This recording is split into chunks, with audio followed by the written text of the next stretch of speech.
So the stock market is set for its V-shaped rally and recovery, but there is one sector of our economy that is losing money fast. It is bleeding cash, bleeding revenue, and it is poised to tank. I'm going to talk about that sector coming up next.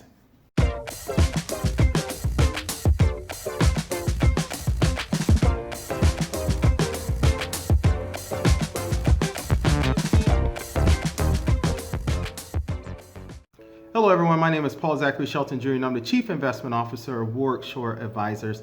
We are a wealth and investment management firm located in Orlando, Florida with clients all across the United States. If this is your first time coming to my channel, I ask that you please hit the subscribe button. Please ring the bell so that you can get a notification each time I upload a new video.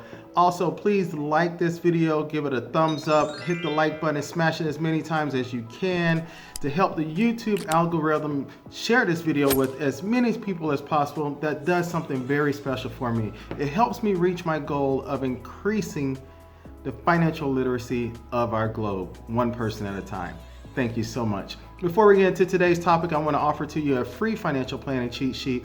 This cheat sheet will help you get a snapshot of your current financial health as it is right now, as well as give you a blueprint and a plan that you can build your financial savings on and your financial health going forward for your family. If you're interested in that, please leave a comment below and send me a message to the email address in the description below this video, and I'll send that over to you. It is completely free and my gift to you. So let's get started today and talk about everything that's been going on. The Dow Jones Industrial Average rose 3.1% and the S&P 500 gained 2.6% on Friday as the market digested the best and unexpected employment data ever imagined. This has definitely led many investors to believe that the V-shaped recovery is now in play. As the COVID-19 pandemic spread the globe, every hospital system around the nation took extraordinary measures to prepare for a spike in coronavirus patients.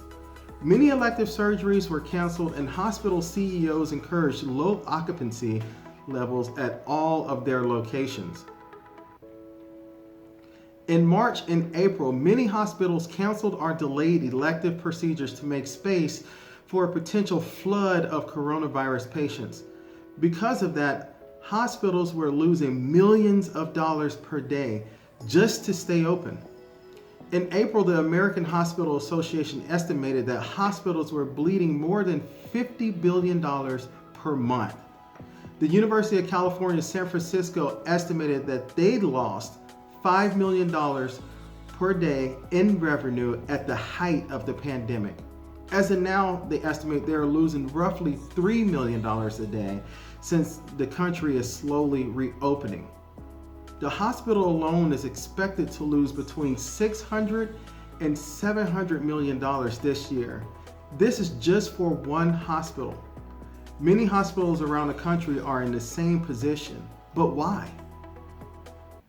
Since the spike in coronavirus cases was worse in some areas as compared to others, many hospitals did not see a spike in patients and thus operated at a significantly low capacity. For hospitals, 40% of the revenue is derived from services provided in the emergency room, such as lab tests, x-rays, and procedures. Additionally, elective procedures were eliminated while a lower than typical amount of people visited the hospital emergency rooms during the height of the pandemic. This scenario created a significant amount of financial harm for hospital systems. It is estimated that many hospitals and many hospital systems will go bankrupt or consolidate in the months coming ahead. This is even in the face with a large amount of financial aid being disseminated through the economic stimulus plans that were handed out by the government.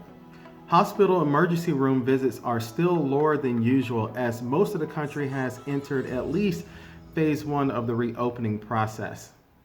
Just like most people, you and I believe that hospitals should be thriving in a situation like this. We are in a health-related economic recession. We are in a pandemic right now, so hospitals should be thriving and making the most money and leading all sectors of our economy higher. Many hospitals survive on a very thin operating margin. Additionally, the rise of telemedicine has exploded as hospitals have shifted to caring for patients from their homes. This acceleration has been profound, driving the stock prices of telemedicine providers higher and higher. However, the revenue for hospitals has not risen in tandem with the rise of the stock price for telemedicine companies. If you're looking for a segment in the healthcare sector that is poised for growth, one area that I would suggest to look at is the telemedicine area, the telemedicine subsector of the healthcare sector itself.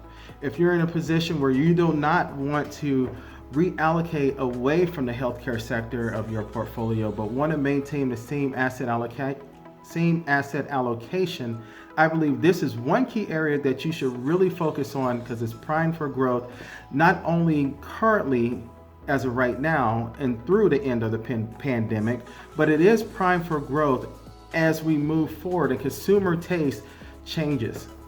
This chart here shows the Virtus Fund, which is full of such companies that are poised for that kind of growth. This fund has outperformed the S&P 500 year to date. The performance is expected to continue well after the pandemic as consumer preference continues to shift towards more of a telemedicine atmosphere. So it is very possible that the healthcare sector will see some volatility in the near-term future as more and more hospital systems see a lot of volatility in their revenue. So far, the healthcare sector has been one of the defensive sectors, one of the areas that has been a staple within the portfolio thus far. It will continue to do so for a little bit, but as we continue to see more volatility and a shift from traditional hospital and emergency room visits to more telemedicine visits, it is very possible that that revenue that the hospital systems are used to receiving and used to surviving off of will diminish and completely cause a significant change and a shift in the way that they operate going forward. It is expected that we will see more merger and acquisition activity within this segment of our economy. Many healthcare chains will have to close and shut down. Unfortunately, this is something that we've already started seeing. There has been many layoffs at several hospitals around the country. Many furloughs have taken place additionally at hospitals around the country. If this is your first time coming to my channel, I ask that you please hit the subscribe button. Please ring the bell so that you can get a notification each time we upload a new video. And please, please, please also like and share this video to help me increase the financial literacy of our globe. Thank you so much and have a great day.